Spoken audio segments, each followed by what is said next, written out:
Welcome to the Actually I Can Female Entrepreneur podcast. I am your host, Kaylee Greenacre, a business strategist, coach, TEDx speaker, author, and your go-to woman for all things business strategy. I am obsessed with supporting female entrepreneurs to grow unstoppable six and multi-six-figure businesses that they love, giving them the freedom and life that they desire. During this podcast, I'll be sharing with you everything that you need to become a successful female entrepreneur, from the mindset shifts to sales and marketing strategies and how to become an iconic leader that people can't get enough of.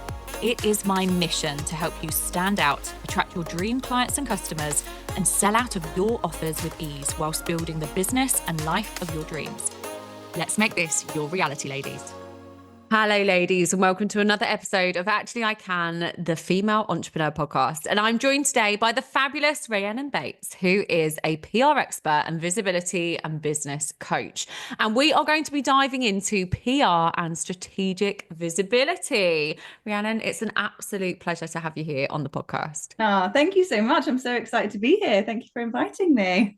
And I'm really excited to be diving into this topic around PR, but also around the visibility side of things, because I do know that this is something that a lot of people or female entrepreneurs tend to struggle with. So I feel that you've got the wealth of knowledge, or a wealth of knowledge, that you can really bring to the table today and really support our listeners with in terms of visibility and obviously linking that to PR. But let's start off just by sharing with the audience or our listeners a little bit about you and your journey. Yeah, absolutely. So my business is Garnet PR, which is it's actually our 6th business birthday today on the day we're recording this. How exciting is that? A lovely way to celebrate a birthday. So yeah, we started 6 years ago, and I actually started doing rural lifestyle and tourism PR, which is kind of a lot of my background. So I started the business kind of focusing on that, and then naturally it evolved over that first year into working with female founders, just kind of really organically. I was just attracting women-owned businesses, which was really, really interesting. And so that kind of natural evolution was really exciting. And I started getting asked for more kind of mentoring and coaching. So that first year was really transformational in terms of what I started the business out thinking it was going to be, and then what it turned into. And then COVID hit, which was wild, I think, for everyone. For me, my journey was pretty roller coaster-esque at that point. So we just turned one in March, well, in the January. So in the March, it then obviously transpired that we were all going to go into a lockdown. And that was pretty horrendous, to be honest. So in the space of 2 weeks, we lost all of our clients. We just got to a point where we were kind of hitting those 5K months, and we lost all of our clients in 2 weeks, which was, absolutely awful.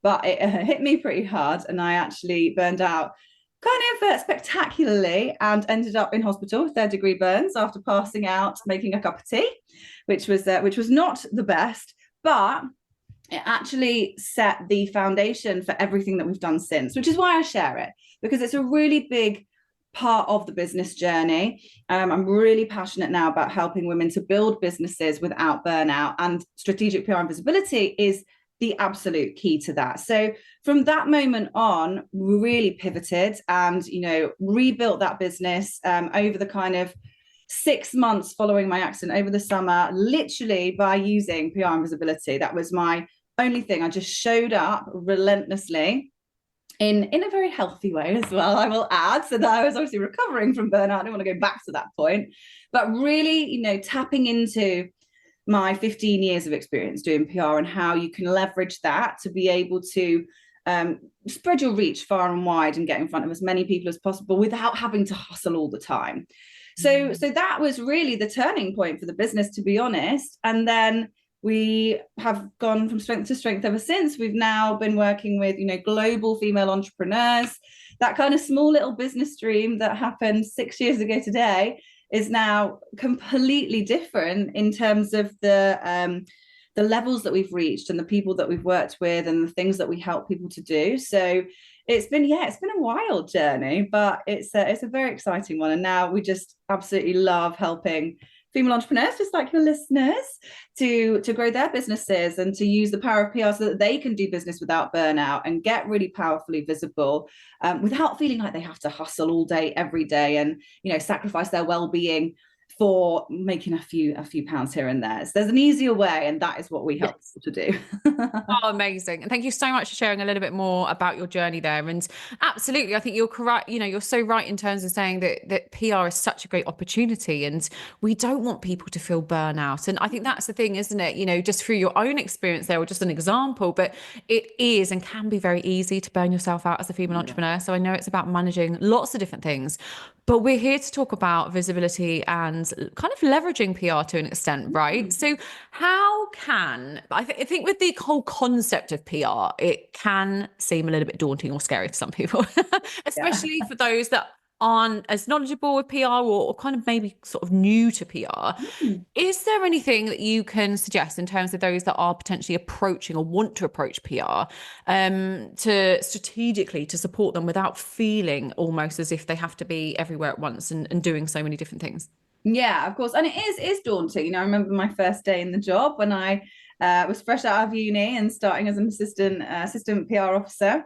And it was really scary, because it's a completely new skill. It's like anything. The more you do, the easier it gets and the less scary it is. So what I will say is that while it might feel a little bit frightening while it's new, it is actually quite formulaic. And once you learn how to go through the process and you learn to master, how to write pitches and what journalists want, it all gets so much easier because it really is a little bit of a rinse and repeat, but with a lot of personalization. So for any journalists, kind of come for me, like literally, but it is a rinse and repeat process. And once you know those foundations, then you can focus on what are the stories that you want to tell? What are the things that you want to be known for? What are your areas of expertise? What are your superpower topics? And then you can double down on just literally staying in your zone of genius and talking about those things, because they're the things that are going to help you to get the coverage. So while it might feel a little bit daunting to think about it, or it might even feel like it's only for the bigger brands, right? It might feel like it's something that is maybe expensive or something that you have to have this size business or be making this much money to do.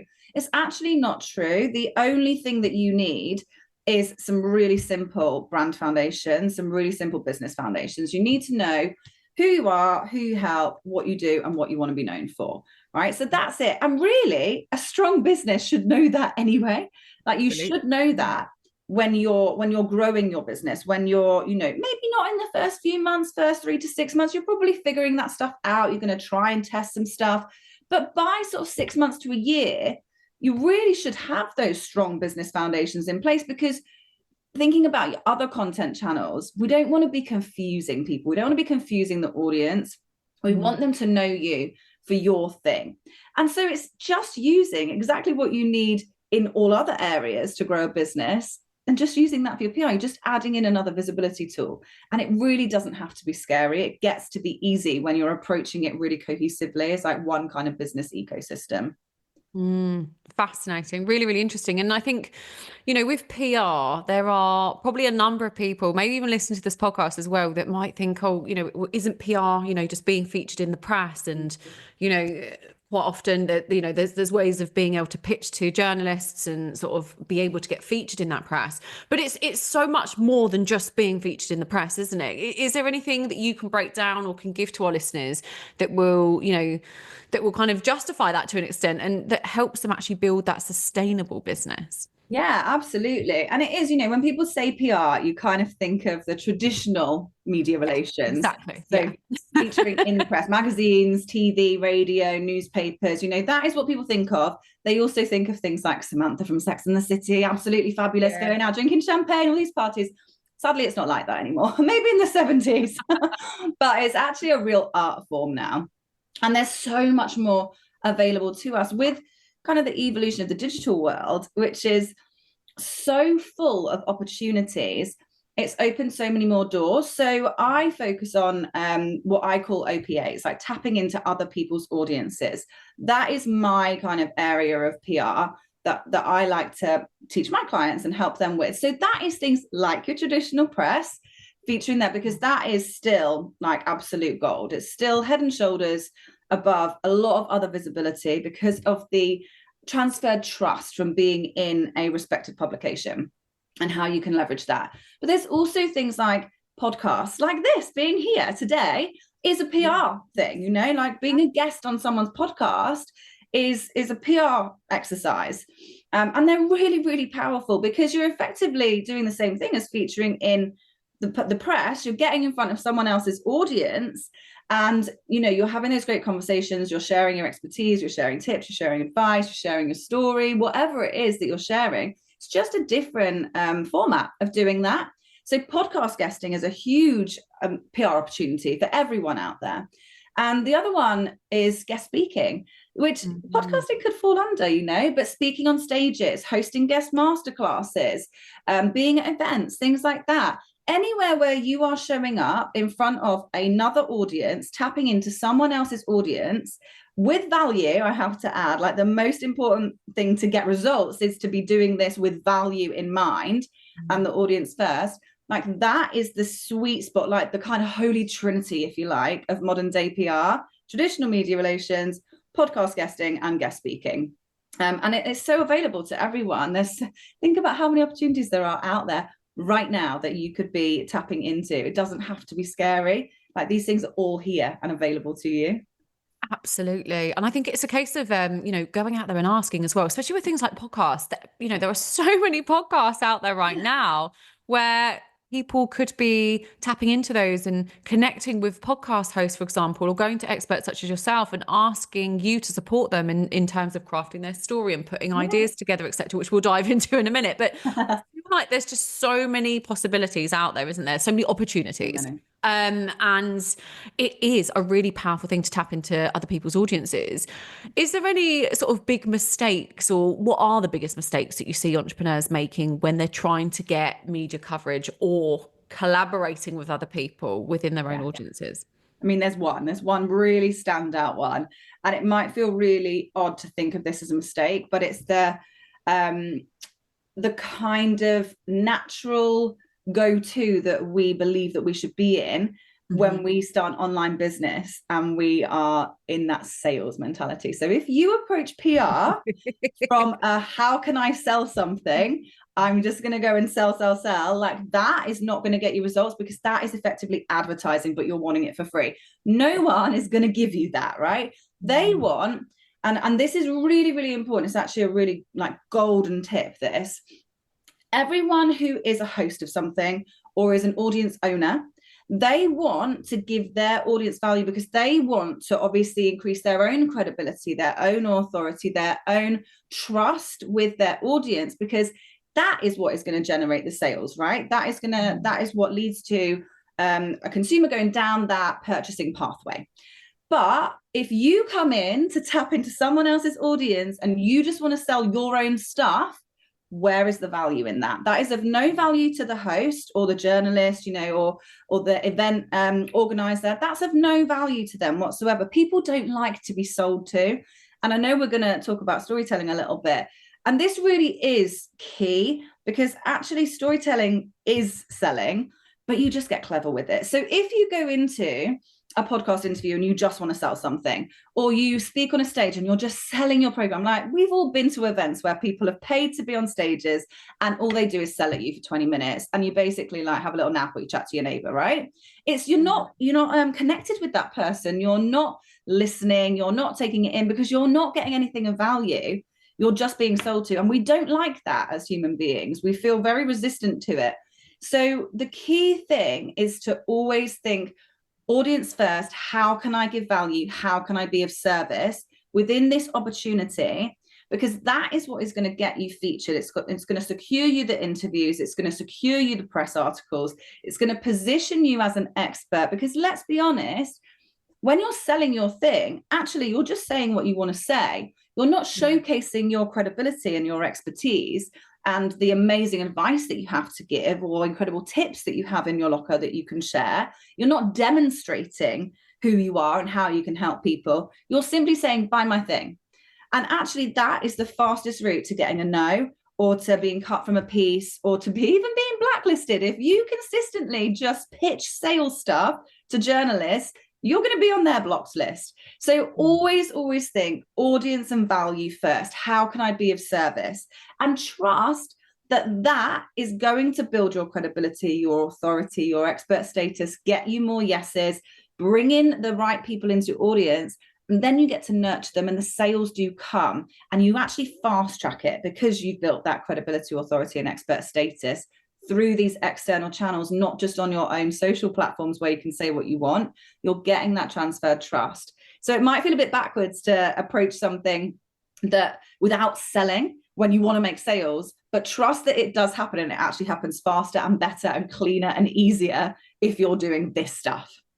Absolutely. So giving real value and making sure that the focus is the value that you're giving. And I'm assuming as well, I know this, but I think for our listeners to hear this also, you know, when you're pitching or starting to think about pitching to, whether it's, you know, press, whether it's podcast hosts, etc., wherever you want to get visible, you've got to think of their audience as well, don't you? You know, what part does that play? Because, you know, I think it's so different. You know, for example, if we look at, I don't know, a glossy magazine in comparison to my podcast, they are two very different things with two very different audiences. So therefore your pitch is going to be different. Is there any advice that you can give around that in terms of making sure it's tailored for the audience of the magazine or the platform or whatever it is specifically? Yeah, I mean, you're absolutely right. And that is absolutely key. And it's something that I really hammer into our clients like early on, and it sounds really boring and it's not the sexy stuff, but research is your best friend. Like for every 10 minutes you spend researching an outlet, you are going to be like a mile closer to getting a yes from that outlet, that podcast host, that press publication, that event speaker, because the key thing is to know who their audience is, the kind of content they feature. So, you know, for example, like we would never be having this conversation if this topic wasn't of interest to your listeners. You know, if I was like working in the car industry, I probably wouldn't be doing this podcast interview with you, right? Because it's probably not relevant to female entrepreneurs in this setting. So it's about finding those really mutually beneficial relationships. And research is your best friend here. So just go and read a magazine and just see what is in it. Is there anything that you could have contributed to? One of my favorite little exercises or challenges that I set for clients is the "It Could Have Been Me" challenge. So like I say to them to go and have a look through 5 publications that are, you know, on their wish list to feature in, and go and find some examples of where it could have been you. Now, it doesn't have to be exactly like your specific zone of genius, but where they've used an expert in a piece that is in the kind of realm that you operate. So maybe it's a careers section on glamour, for example, or maybe it's well-being on Stylist, or, you know, all of these different kind of publications. Go and have a read and find examples of where they have used expert comments within their pieces, or they've done like a first person interview with someone. So women's magazines are really great for this.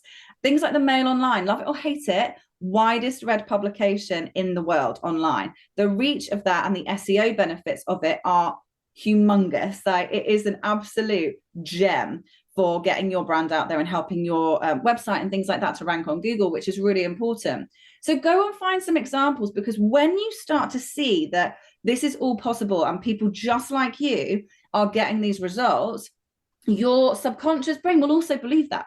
Like you'll also then feel flooded with evidence that this is possible for you. So, you know, making sure that you look at where the right publications are for you to feature, and not just pitching for vanity purposes. For example, I have a lot of people who would love to feature in things like Vogue, but when you look at Vogue, I mean, firstly, it's full of ads, but when you look at things like Vogue, actually it's very limited outside of certain industries for people to feature in. So it's possible that it might not be the right place for a female business coach, or, you know, kind of similar.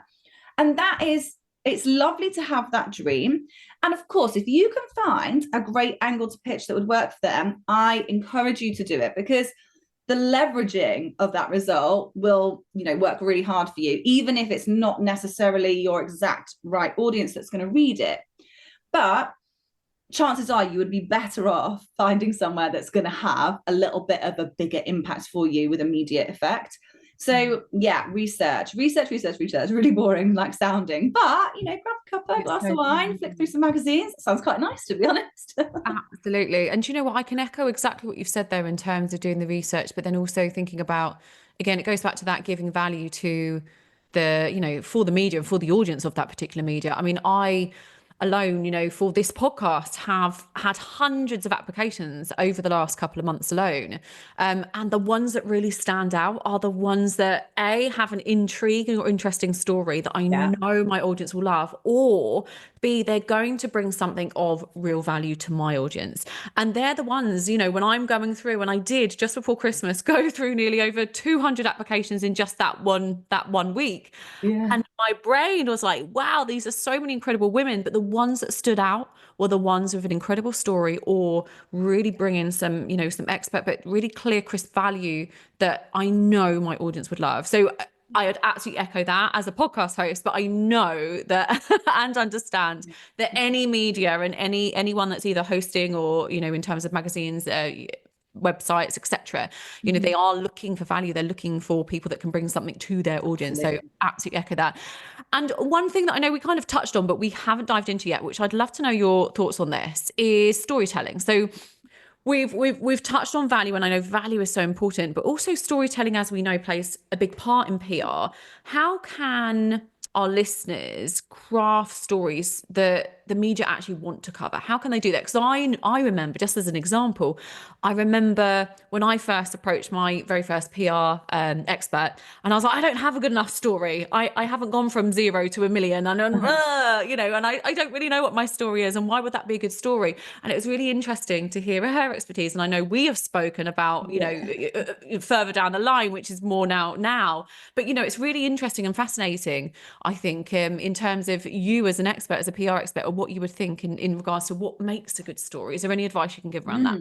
Yeah, and you're completely right. And it's really interesting. I actually had this conversation with someone yesterday who said exactly the same thing. Oh, I don't feel like I've got a good enough story. I haven't got a rags to riches story, And you're going to see those clickbaity pieces that are like, I went from homeless to making £1 million a day in like 5 minutes, and they are out there because they create that, that interest, and people are going to click on them, and people like to have opinions on them, it's kind of divisive content.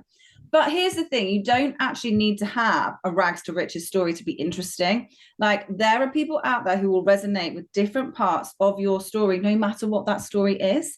So it's all about really getting clear on your own personal journey. That's like step one, which is where doing a media bio comes in like to its own, because actually that document acts as almost your Bible. Like, that's going to have your story in it. It's going to have your expertise areas. It's going to have your superpowers. So like, that can be a really great point of reference. And most people just don't sit down and think about their story from start to finish, because as entrepreneurs, we're often in like future looking, like we're always looking forward, right? We're always on to the next thing. So the first thing I would suggest is just sitting down and really getting clear on what your story looks like. Think about any defining moments in your life. Again, doesn't have to be like, this horrendous thing happened and then the world changed. It can literally be just something that was a turning point for you, or some sort of light bulb moment. It doesn't have to be full of trauma for someone else to resonate with you. So I always recommend starting there. And listen, there's a reason that we love films and we love books, right? And we love going to the movies, because there's a formula to telling a story. And there's actually a really great book that I'd recommend for everyone, which is Building a Story Brand. That kind of takes you through the process of how to craft really amazing stories. And you can do this for any form of content. So you can apply the same theory to a social post, to an email, to a blog, to a PR pitch, like anything. It's a really, really amazing book. But thinking about an inch wide, a mile deep is a really good phrase to think about. Like, you don't need to give them everything in one go. Actually, if you can pull on one tiny element that someone else will resonate with, and you can explore that, and then you can bring in maybe some advice or some tips, like the value piece that we talked about, like that is going to be incredibly powerful from a storytelling perspective. I have created a framework called the PR pyramid, which I believe, like this trio of things, if you can hit all three of these, you are going to guarantee yourself some coverage. But every single pitch needs to have at least one, if not two of these. So the three kind of points of the pyramid are that your pitches and your stories should be timely, they should be valuable, and or they should be emotional. So they need to have one, two, ideally three of those things in order to stand out and to get a yes from the press or from a podcast host. So it's all about finding your little uniqueness. It doesn't have to be that, like I've said, that trauma or that rags to riches. It just gets to be something that is a turning point for you, or something of interest that you can talk around. You can add some value in there as well. Maybe it, evokes a response from people that's emotional. Maybe it's hooked to something that's like timely. So, there could be stuff around stress. Maybe there's lots of stress awareness days and weeks and things in the year. Like finding a key date to hook things onto immediately gives you more of a storytelling element as well. So it's just about really simplifying it. People get really in their heads around like, oh my gosh, I need to have like War and Peace in order to have a good story. It doesn't have to be like that. It's just about finding those little gems within your own journey that would then be of interest and that you can add some value around as well. Amazing. And pitching, when you say, for example, they've got their ideas and, they've done their research and they're ready to then approach the press or a podcast host or wherever they're going. Pitching can feel quite intimidating, and I think it is something that holds people back. Is there any advice that you can give around pitching to journalists or to hosts or to experts? Yeah, of course. And it kind of stems back to what we were saying right at the beginning, like just the more you do it, the easier it gets. And what you have to remember, and what I always think and what I teach my clients, is to remember that it is a person at the end of the email. Like you are speaking to a real person who is just trying to do their job the best of their ability. Yeah, like it's not, it's not a robot, it's a human being at the end of that email. So speak to them like a human being. And the best piece of advice I can give is to, like, journalists get hundreds of, like, right? So you had hundreds of applications for your podcast. Journalists get hundreds of emails pitching to them every single day. So you've got to stand out from the crowd in order to be, seen, heard, and featured. So the best way to do that is to have shown some interest. It sounds really simple. Like all of this is very simple, but because I do it every day, it's just kind of natural. And it's really just remembering that you don't have to overcomplicate this. So read something, the research that you're doing into publications, you'll identify then a piece that you think, oh, that could have been me. Look at who that journalist is. Maybe go and find another piece they've written, or follow them on, on Instagram or on LinkedIn or on, I think I'm going to say Blue Sky because we don't talk about Twitter now. Yeah. But, go and follow them, see what they're posting about, see what they're writing about. Like, you wouldn't ask someone to marry you on the first date. So think of it in the same way with a journalist. Look to build a relationship. And it might be that it's just a relationship from your side at the beginning where you're getting to know them. And then when you pitch to them, you can reference things that you've seen or things that you've liked, so that they know that actually you're not just doing like the cold kind of spray and pray approach, as I call it. You're actually like pitching something tailored to them, that you have looked at what they write, it's relevant for them, it's relevant for their audience, and therefore you're already going to be ahead of 99% of people who are pitching to them. Like, it's the little extra things you do that's going to get you the bigger, better results. Because when you're showing that you've gone the extra mile, you're already making their life easier because you're pitching something of relevance. So it might take a little bit longer than, just finding someone random and firing off an email.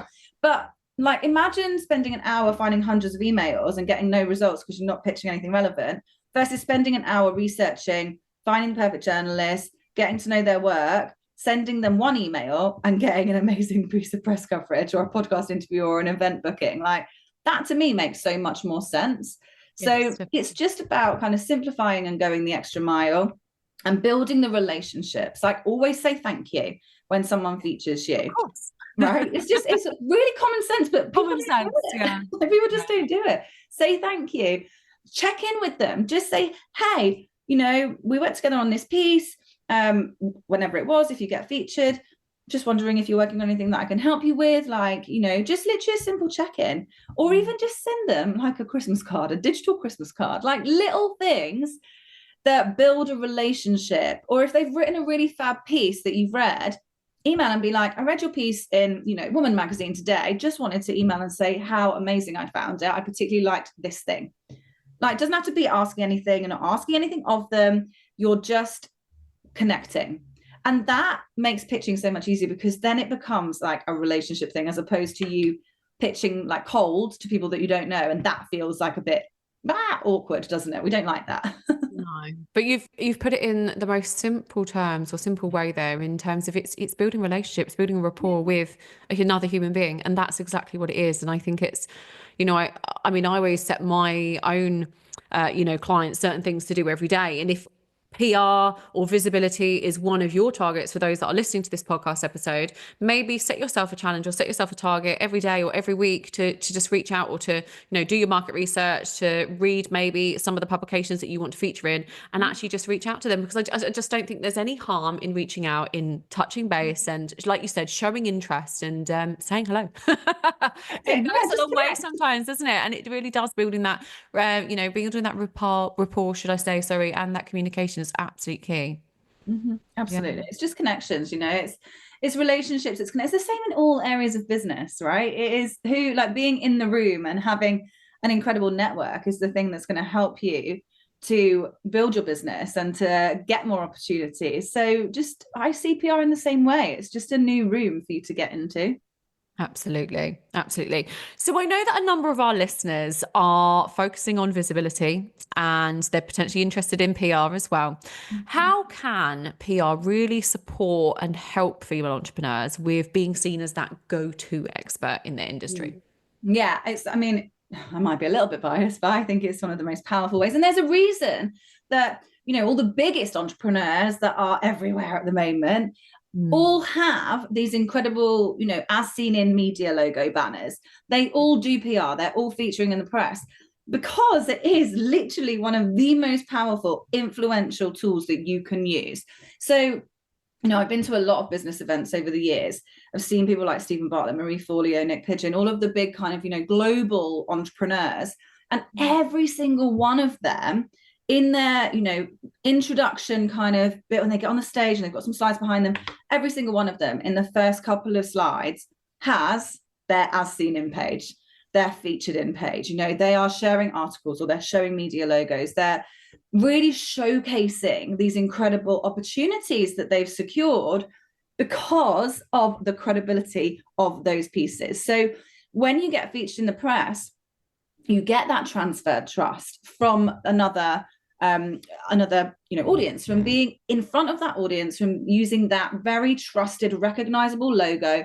You get a little bit of that trust transferred to you, because people know that unless you had something valuable to say, that publication likely wouldn't be featuring you. Like, people just kind of subconsciously know that. We trust a lot of the media. And again, whether you love or hate the Mail Online, like, it is huge. And the trust of the reach of that publication is what is transferred. Everyone recognizes the logo. So that really is where PR comes into its own, because it's like, a lot of people see the end goal as getting featured. I see it as the first step. So getting featured, getting these incredible opportunities secured is your first step, because then it's how you leverage them, how you use them across your marketing, across your other channels, on sales pages, to guarantee other opportunities when you're speaking on stages, all of these great things. It's how you use them that then creates the sale and the momentum and the growth in your business. So, it's not just about getting the feature. That's like super exciting, and it's always exciting. And I still get excited like 15 years later or whatever it is, whenever like a client gets a piece of press coverage. But it's then what you do next with it that is the most exciting bit. And that is what a lot of people kind of forget about. They share it once and then they're like, oh, I didn't do anything else with that, and it didn't really do anything for me. Well, of course, because you're not really leveraging it. You're like, oh, hey, here I am once, and then it's gone. But if you were getting strategic with it, and I've got a few clients who are absolute like kind of shining stars at doing this. I see their media logos everywhere. And I'm like, yes, like that's what you want to be doing with that. Like, and they reference pieces of press coverage they've got when they're talking about certain topics, even years later, because that is the beauty of PR. It has such a long shelf life. It can last such a long time for you, especially online. I mean, how many of us have fallen down a rabbit hole of reading articles and then you stumble across something else and you stumble across something else, right? Yeah. And that's because those articles have got such a long shelf life. They live online forever. So the opportunity for you there is huge. And I've got clients who still get inquiries off the back of press coverage that we secured for them like 3-4 years ago. Like, this stuff works long term. So, you know, while you're busy posting every day on social media and hustling hard to like share stories that last less than 24 hours, if people are engaging with them, like, other people are out there doing the big stuff, the PR stuff that they literally do once and then get to leverage forever. So which would you rather? Like, kind of coming back to what we were talking about at the beginning, like anti-burnout, anti-hustle business, like which one fits that better? Absolutely. It's so powerful, isn't it? And you're so right as well in terms of, you know, referencing to social media. So many people put their emphasis on posting and, you know, and sharing content, which we all do to an extent, but actually seeing the power of PR and how it can really support you in your visibility. And just like you've said, you can then leverage just one piece again and again and again in multiple ways, on multiple platforms, in, you know, sharing it with multiple people. It's just limitless, isn't it, in terms of what you can do? Yeah. And it's also about just switching the mindset, because I'm not saying it's one or the other, but most people make the mistake of starting with the social posts. You know, mistake, that's maybe not the right word. Most people start by focusing on their social posts, because that is what we think we should do when we have an online business. We think, oh, we should show up on social all the time, because that's what you do when you have an online business, right? But then you're constantly fighting uphill to try and create bigger pieces of content for your other platforms. Whereas actually, if you start with a long form piece of content or a bigger strategic piece of content, like a PR pitch, like a podcast episode, like a masterclass or a YouTube video, you know, so the bigger, longer form pieces, then you can actually take that and turn that into multiple pieces of content for your other channels. Like, one idea gets to create multiple pieces of content, as opposed to you trying to turn one small thing into bigger things. So it's kind of like, would you rather push a boulder uphill, or would you rather just kind of ski down, having a lovely time, because you've literally got this like anchor piece that can work really hard for you? And that's the difference. And that's the mindset switch. Instead of seeing it as a bigger, harder thing to do PR, it actually gets to make your life easier in so many ways across all of your other channels. And it's when people realize that and they make the switch, they're like, why have I not been doing this forever? Like, my life is so much easier. I have the freedom that I wanted, the time that I wanted. Like, you know, you get the creativity that you want because you've got more space in your brain. And it's just a no-brainer. So like, that realization for people is absolutely huge. And I love seeing the penny drop and they're like, this is how it gets to be. Incredible. Thank you so much for sharing so many insights, Rhiannon, today. It's been incredible. Is there one last piece of advice that you can give our listeners today? Yeah, I think the best piece of advice I can give is that, like, start before you're ready. It's not difficult. Once you have a toolbox in place, like a toolkit, so you've got your media bio, you've got all the things that you need, maybe you've got a couple of pitch templates, you know, and you know the process, it really does get to be easy. And there's easy ways to do PR as well. Like, if the thought of proactively pitching to someone feels challenging to you right now, like, get yourself in rooms where journalists are posting requests. Like, we have a PR membership that we share, you know, journalist requests in. There's plenty of others out there as well. There's things on Facebook. So, you know, there's lots of opportunity out there for you to find these press requests. Like, journalists want to hear from you, okay? It is a very mutually beneficial relationship. Journalists need you in order to create content for their publications. Podcast hosts, if they have guests on, they need guests, if that is part of their strategy, you know? So always see it as an opportunity, as opposed to it being a challenge and hard, because that is then going to set you up for success. So build your toolkit and go into it with a really positive mindset. Put yourself in the right rooms. Like, it really does get to be that easy, and it's going to build your business for the long term and help you to make everything else easier. And that's what we want, right? Absolutely.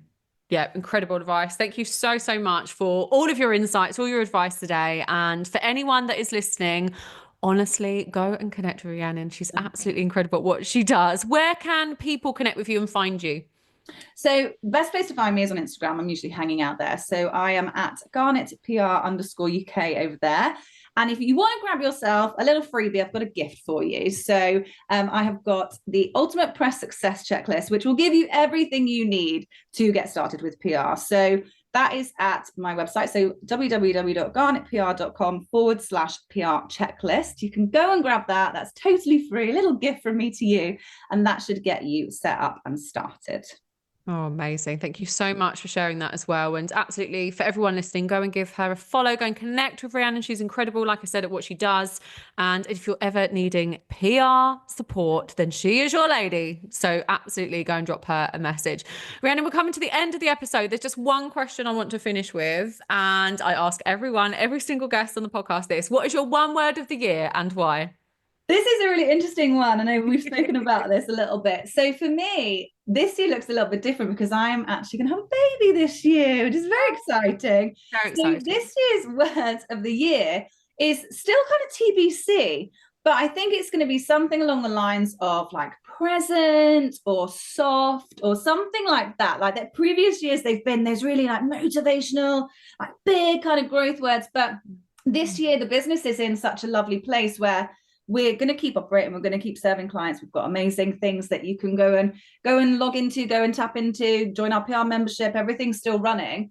But for me personally, it's going to be a bit of a different year. So I haven't quite decided because, yeah, who knows what life's going to look like with a baby. So I'll come back and let you know. But I imagine it's going to be something around that like soft era or present or who knows? Ask me in 6 months and it might be something completely different. Chaos, probably. Oh no, we're so excited. Well, I'm so excited for you, and I'm sure our listeners are as well. But honestly, it's been a pleasure. Thank you so much for coming on with today, or onto the podcast, should I say, as today's guest. And I really do appreciate it. Thank you. Oh, thank you. I'm so happy to be here. And thank you so much to everyone that has joined today's episode. Please don't forget to rate, review, and subscribe to the podcast. And I'll see you all again next time. Thank you for tuning in to the Actually I Can Female Entrepreneur Podcast with me, your host, Kaylee Greenacre. If you are ready to build, grow and scale your dream 6-figure or multi-6-figure business, then head to our website now for more information or connect with me on socials to see how you can create your dream business and dream life.